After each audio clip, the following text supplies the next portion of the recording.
No culpes a la noche. Entrevista con Gastón Soto Ballenas, miembro del Consejo Nacional de la Magistratura. Esta noche a las 11, con Milagros Leiva.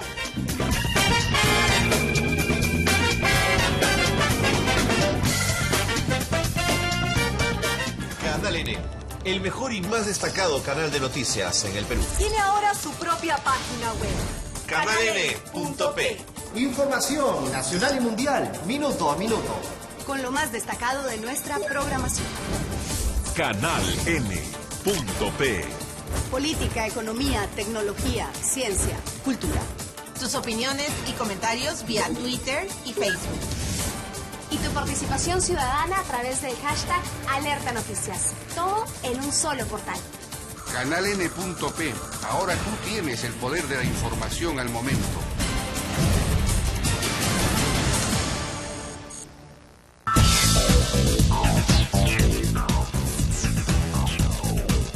Bien, regresamos entonces, estamos con la ministra Paola Bustamante, ministra del MIDE, del Ministerio de Desarrollo e Inclusión Social, con quien vamos a hablar de la pobreza y las proyecciones para el año 2015. Ministra, muy buenas noches, gracias por estar con nosotros en el programa. Muchas gracias por la invitación. Bien, antes de entrar a temas específicos del MIDES, me gustaría tratar algunos temas, llámense tal vez filosóficos, educativos, digamos, sobre el tema de la pobreza en el Perú. Si uno se remonta hace 15 o 20 años, la pobreza era sin duda el principal problema que tenía el Perú. 50 y tantos % de personas estaban por encima de la línea de pobreza, 25 o 30% por encima de la línea de pobreza extrema, ¿correcto? Y eso ha ido cambiando mucho en los últimos años. Tal vez la primera pregunta que se hacen algunos es si era necesario contar con un ministerio específico para atacar a la pobreza, si era necesario un ministerio que dirija, digamos, de alguna manera las políticas, centralice las políticas sociales. Bueno, cuando se decide crear el Ministerio de Desarrollo e Inclusión Social, uno de los temas centrales como objetivo del ministerio es reducir, ¿no?, y cerrar las brechas que existen. Y cuando hablamos de brechas, y aquí el tema de la pobreza no es trabajo de un solo sector, no es solo trabajo del ministerio, es un trabajo intersectorial e intergubernamental. Por lo tanto, cuando hablamos de reducir pobreza, de llegar a quienes más lo necesitan, ¿hablamos de qué?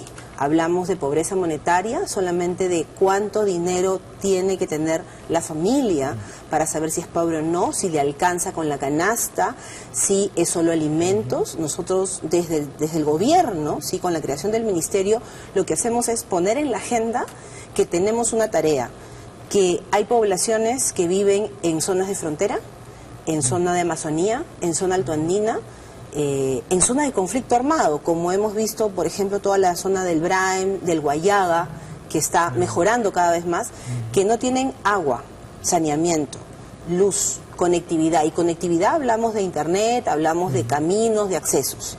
Entonces, lo que hacemos desde el ministerio es contribuir a la coordinación de estas políticas sociales, de estas políticas de inclusión social, para que estos servicios lleguen a estas poblaciones. Nosotros siempre decimos, trabajamos de lo rural a lo urbano. ¿Sí? ¿Por qué? Porque en el país existe una política social. ¿Sí? Hay una voluntad en nuestro país, yo creo que de todos, de salir adelante. Somos peruanos emprendedores, peruanos y peruanas emprendedoras, y queremos siempre mejorar. Pero ¿cómo mejorar si no se tienen acceso a las mismas oportunidades? Entonces, el ministerio lo que hace es poner en la agenda que todo peruano y peruana que nazca, ¿sí?, más allá del lugar donde nazca, ¿sí?, tiene que tener acceso a servicios básicos, educación, salud, los que te acabo de mencionar además, ¿no? Y eso va a generarles oportunidades. Entonces, en función a ello es que vamos a ir de manera concreta reduciendo pobreza, porque van a tener acceso a oportunidades, van a tener acceso a servicios, van a poder trabajar, tener un emprendimiento, un pequeño negocio que les permita salir adelante. Obviamente de la mano con las políticas económicas, porque si el país no crece, obviamente se vuelve mucho más difícil avanzar en la reducción de la pobreza. Lo que nosotros podemos señalar de manera bastante concreta es que cuando comienza el gobierno se plantea reducir la pobreza extrema al 5%. Hemos llegado en el 2014, con los datos del primer semestre, que ya estamos en 4.7%. ¿Eso qué significa en datos concretos? Significa que más de 350.000 personas, peruanos y peruanas, han salido de la pobreza extrema. Y más de 1 millón en los últimos 2 años, 13, 14, han salido de la pobreza. Eso significa que estamos trabajando no solamente para que llegue mayor ingreso a las familias, sino para que tengan oportunidades. La reducción de la pobreza extrema en el Perú, para los que hemos estudiado el tema a fondo, debe ser un caso casi singular, ¿no?, en la historia del mundo, porque reducirla de 25% a menos de 5% en un tramo de ¿cuánto? ¿8, 9 años? Efectivamente, lo que sucede es que se han dado políticas, bueno, para comenzar el crecimiento económico en nuestro país ha sido un factor importante, pero lo otro está directamente vinculado con políticas focalizadas, con programas sociales focalizados. Y aquí yo me permitiría además explicar un poquito más, porque muchas veces se señala que el programa social es asistencialista, visto como programa social igual a asistencialismo, cosa que es absolutamente falsa, ¿no? ¿Por qué? Porque tenemos programas sociales y el programa social tiene como objetivo llegar a solucionar de manera temporal un problema que debemos darle solución permanente, ¿no? Entonces, por ejemplo, tal vez para explicar eso mejor, primera pregunta sería, ¿qué porcentaje de los programas sociales están destinados a pobreza extrema y qué porcentaje están destinados a pobreza per se? Que tienen dos líneas, digamos. Siempre hablamos en términos monetarios, sabemos que son multivariables, multidimensionales, pero al final, como bien dice Vaya, que ha sido gran estudioso de esto, todo se puede cuantificar, todo se puede monetarizar. Entonces, ¿qué porcentaje de las políticas sociales están destinadas a específicamente la pobreza extrema? Nosotros, cuando hablamos de política de inclusión social, ¿sí?, y de los programas sociales puntualmente, de los 5 programas que tiene a cargo el Ministerio, Pensión 65 es el programa que está 100% focalizado en población extremo pobre. Es el adulto mayor de 65 años que es extremo pobre. Correcto. Un adulto mayor pobre no puede ser usuario de Pensión 65. Luego continúa el programa Juntos, el programa Cuna Más, el programa Jacuwiñay. ¿Por qué? Porque llegan a familias en extrema pobreza y en pobreza.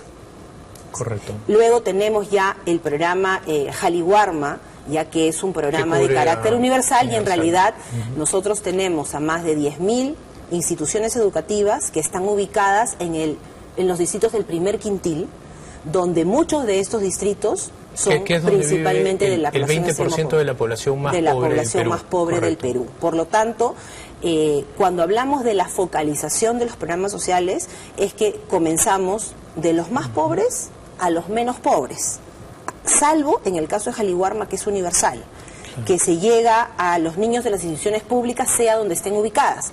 Pero para avanzar en el cierre de brechas, en llegar a todos, digamos, para hablar mucho más en sencillo, y llegar a quienes más lo necesitan, priorizamos las escuelas que están en el primer quintil, cerramos esa brecha, seguimos con las del segundo. Obviamente estamos trabajando tercero, cuarto y quinto quintil, porque estamos a más de 3.100.000 niños, pero comenzamos con la zona rural, la más alejada, la más pobre.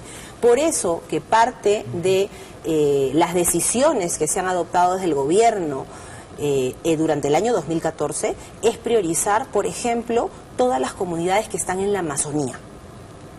Ahí estamos planteando de manera muy concreta los paquetes completos, ¿no? Las plataformas itinerantes, ¿no? Por ejemplo, de acción social, que son los PIAs, que además estamos próximos a tener un mayor número de PIAs para llegar con los servicios del Estado. Entonces, cuando hablamos de reducir pobreza, hablamos no solamente de que llegue más liquidez al bolsillo de la gente, sino principalmente también el acceso a servicios básicos, educación, salud, agua, saneamiento. Solo para aclarar el tema de multidimensionalidad, digamos, de la métrica, que fue algo muy discutido a comienzos de este gobierno, me parece de manera innecesaria e injusta, pero bueno, cada académico tiene la libertad, pues, de hacer con la data lo que quiera, ¿no?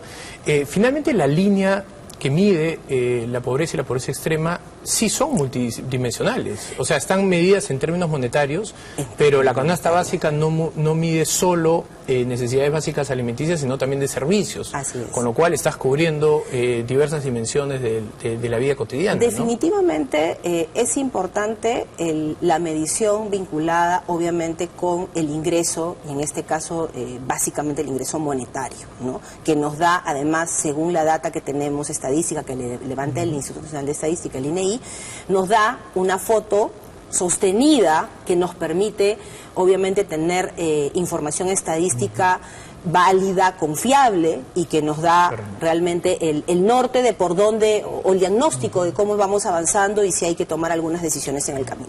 Pero también efectivamente se han incorporado, y nosotros desde el Ministerio sí estamos incorporando todas las variables multidimensionales, por decirlo de alguna manera, y es por eso que cuando se plantean las metas de gobierno de inclusión social, planteamos metas vinculadas con agua y saneamiento, por ejemplo, ¿no? Vinculadas con acceso a educación inicial, que no son metas todo al final que siempre todo igual se puede en la familia, cuantificar y se puede monetizar, ¿no? Igualmente vinculamos el tema de accesibilidad, ¿no? Vamos nosotros a hacer nuestra primera pausa. Estamos conversando con la ministra Paola Bustamante. Una pausa y regresamos. Bien, regresamos, estamos conversando con la ministra de Desarrollo e Inclusión Social, Paola Bustamante. Ministra, cuando empezó este gobierno, la pobreza se encontraba cerca del 28%. Y en 28 de julio, si mal no recuerdo, del 2011, el presidente Humala ofreció reducir la pobreza al 18%. Para muchos fue un cálculo demasiado optimista, tomando en cuenta... voy a hablar un poco términos un poco técnicos, pero la elasticidad entre el crecimiento y la reducción de pobreza, o sea, la relación que existe entre una variable y la otra. Pero el mensaje del presidente Humala era muy concreto, era crecimiento con inclusión. Lamentablemente la economía ya no crece a la velocidad que crecía antes, y lo que tememos algunos ponga en riesgo es justamente esa velocidad de reducción de pobreza. De hecho, la Cámara de Comercio ya ha hecho un cálculo y prevé que la pobreza puede crecer este año. ¿Cuáles son sus proyecciones para el 2015 respecto a esto que estamos conversando? Bueno, nosotros lo que identificamos de manera muy concreta es que la pobreza ha continuado reduciéndose. Con los datos del año pasado hemos llegado al 23.5%.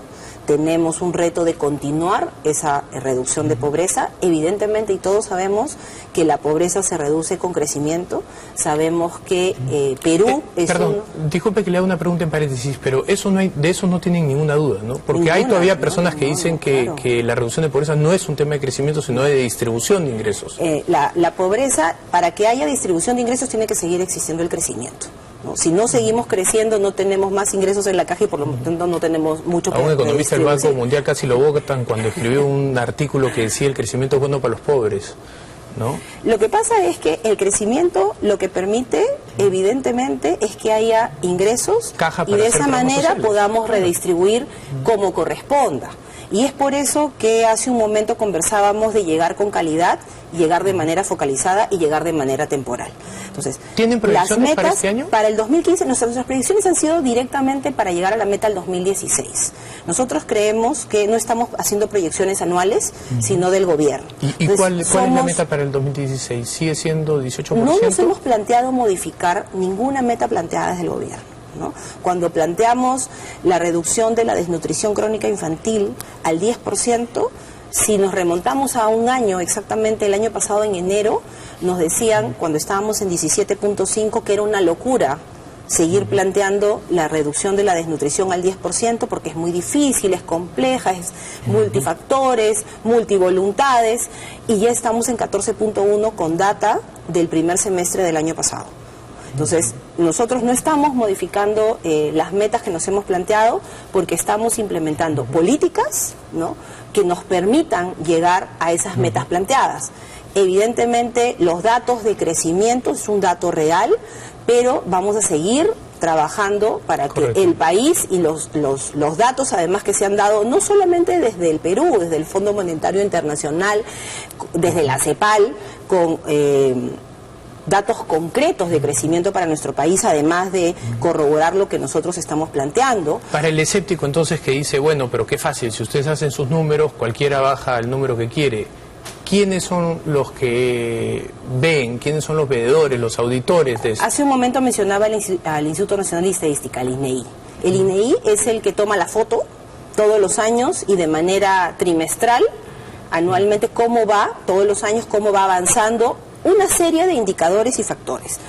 Nos encuestan en nuestras casas, nos hacen una serie de preguntas y en función a las preguntas que nos hacen es que se va levantando la información y tenemos datos que nos permiten tomar decisiones, que son datos objetivos, que no tienen que ver con el gobierno que esté de turno, tienen que ver con información estadística.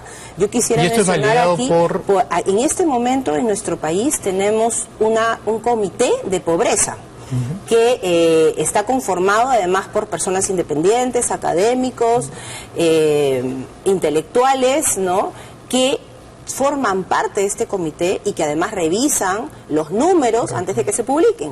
¿Justo por qué? Porque necesitamos en el país cifras oficiales, objetivas, que eviten lo que acabas tú de mencionar, ¿no? Que el ciudadano de a pie, peruano, peruana, diga, bueno, es que están maquillando las cifras. En este gobierno no hay ninguna cifra que se haya maquillado, son las cifras que se levantan del Instituto Nacional de Estadística y que lo que reflejan, más allá de discursos que se diga que la pobreza no se ha reducido, que la pobreza se está incrementando, los datos concretos es que la pobreza sigue bajando, que la pobreza extrema sigue bajando, que hay más de 1 millón de peruanos que en estos últimos años han salido de la pobreza y más de 350.000 de la pobreza extrema. Según la CEPAL, ¿el Perú es el segundo país menos desigual de América Latina, después de Uruguay? Hay datos que la CEPAL ha señalado. Nosotros vemos que en nuestro país estamos trabajando muy fuerte en estos 3 años y medio de gobierno para reducir la desigualdad. En el foro que hemos tenido con la CEPAL durante el año pasado hemos conversado, dialogado y debatido mucho sobre la desigualdad y efectivamente estamos trabajando por ese cierre de brechas. Yo creo que es importante cuando hablamos de desigualdad que se entienda, ¿sí?, y que todos nos podamos entender de que cuando hablamos de desigualdad hablamos de que hoy nosotros tenemos agua en nuestras casas y nuestros hijos pueden tener agua segura para su consumo. Pero hay una población muy grande de niños menores de 3 años que no tiene acceso a agua segura para su consumo. Tengo una última pregunta que también si me permite solamente para cerrar este tema puntual del agua. Sí. La desnutrición crónica infantil no solamente baja por acción del Ministerio de Salud, del Ministerio de Inclusión, por acción coordinada con gobiernos regionales. Baja por trabajo con autoridades locales y baja porque tengan agua segura. Hay una inversión muy fuerte. Todavía hay 9 millones de peruanos. Hay una inversión muy fuerte desde el gobierno. Hay 210 millones de manera muy concreta que el Ministerio de Vivienda ha transferido al Ministerio y nosotros estamos trabajando con 780 distritos, más de 8.500 comunidades y más de 750.000 peruanos y peruanas que este año van a tener acceso a agua clorada. Correcto. Por lo tanto, estamos realmente trabajando de manera muy concreta, con hechos concretos, con acciones concretas, con prioridad en los presupuestos para reducir estas brechas, ¿no?, este cierre de brechas y esta generación de oportunidades. Me queda medio minuto, quisiera hacerle una última consulta que se hacen también muchos televidentes y es el peligro de politización del MIDIS. El MIDIS hasta el día de hoy se ha mantenido dentro de un plano muy técnico. ¿Cuál sería su respuesta? Bueno, de manera bastante concreta, la decisión del presidente al crear el Ministerio de Desarrollo e Inclusión Social ha sido que sea un ministerio técnico. Un ministerio que trabaje y plantee la estrategia de desarrollo e inclusión social articulada intersectorialmente, ¿no?, de manera técnica. El ministerio en estos 3 años y medio ha planteado propuestas de nuevos programas sociales, de mejoras de programas sociales, de extinción de un programa social, todo basado en evidencia. No es la voluntad de una persona que entró o que salió y dijo a mí no me parece. Todo ha sido totalmente sustentado y documentado. El uso de pilotos, el uso de métricas, de evaluaciones, de seguimientos, de reportes, de abrir la información para que cualquier entidad pueda auditar, hacer evaluaciones y luego publicarlas. Tenemos muchas publicaciones. Y solo para cerrar, mencionar que durante el 2014 hicimos una campaña muy fuerte para evitar el uso político de los programas sociales en época electoral. Esa misma campaña, para que no lo utilicen los gobiernos regionales, los candidatos a gobiernos regionales, gobiernos locales, detectamos candidatos que ofrecían votos, programas sociales a cambio de votos. Eso se aclaró, se trabajó mucho con la Defensoría del Pueblo, se trabajó mucho con Proética, y para este año vamos a sacar una campaña también. Hay que hacerla, vamos porque ya se acercan las elecciones. Así es, y va a ser hasta también hay que tener miedo va a durar de no un año. el Partido Nacionalista también. Aquí solamente mencionarlo, que si nosotros hemos sacado una campaña como ministerio en el 2014, ha sido con el concurso y la voluntad del presidente, con la participación totalmente activa de la Premier, y así estamos seguros que se va a mantener durante todo el gobierno hasta el final. Lamentablemente se me acabó el tiempo. Muchísimas gracias por su visita. No, muchas gracias. Bien, eso ha sido todo con nosotros. Los esperamos mañana a las 10:30 de la noche en Rumbo Económico. Muy buenas noches.